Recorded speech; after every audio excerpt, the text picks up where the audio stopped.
Hello friends, கோழிகளுக்கு ஒவ்வொரு நாளும் ஒரு மூலிகை மருத்துவம் இதை பற்றி நம்ம பார்க்க போகிறோம். இன்றைய மூலிகை மருத்துவம் சோற்றுக்கற்றாழை.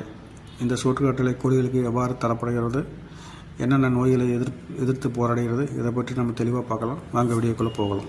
சோற்றுக்கற்றாழை கோழிகளுக்கு எவ்வாறு பயன்படுது என்றால், நோய் எதிர்ப்பு சக்தியை உருவாக்கும் தன்மை கொண்டது இந்த சோற்றுக்கற்றாழை. அது மட்டுமல்லாமல் வைரஸ், பாக்டீரியா இது போன்ற வைரஸ் நோய்களிலிருந்து கோழியை காப்பாற்ற இந்த சோற்றுக்கற்றாழை பயன்படுகிறது.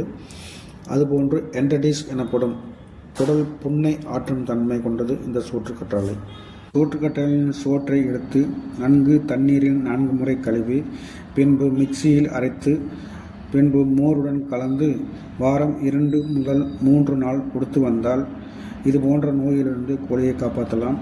அதேமாதிரி சம்மரில் ஏற்படும் ஆர்டி, ஐபிடி, பிவிஎன்டி இது போன்ற கொடிய வைரஸ் நோய்களிலிருந்து வருமுன் காத்தல் முறையில் இந்த கோழிகளை காப்பாற்ற இந்த சோற்றுக்கற்றாழை ஒரு அருமருந்தாக பயன்படுகிறது. இது போன்ற வீடியோ பிடித்திருந்தால் லைக் பண்ணுங்கள், ஷேர் பண்ணுங்கள், சப்ஸ்கிரைப் பண்ணுங்கள். தேங்க்யூ.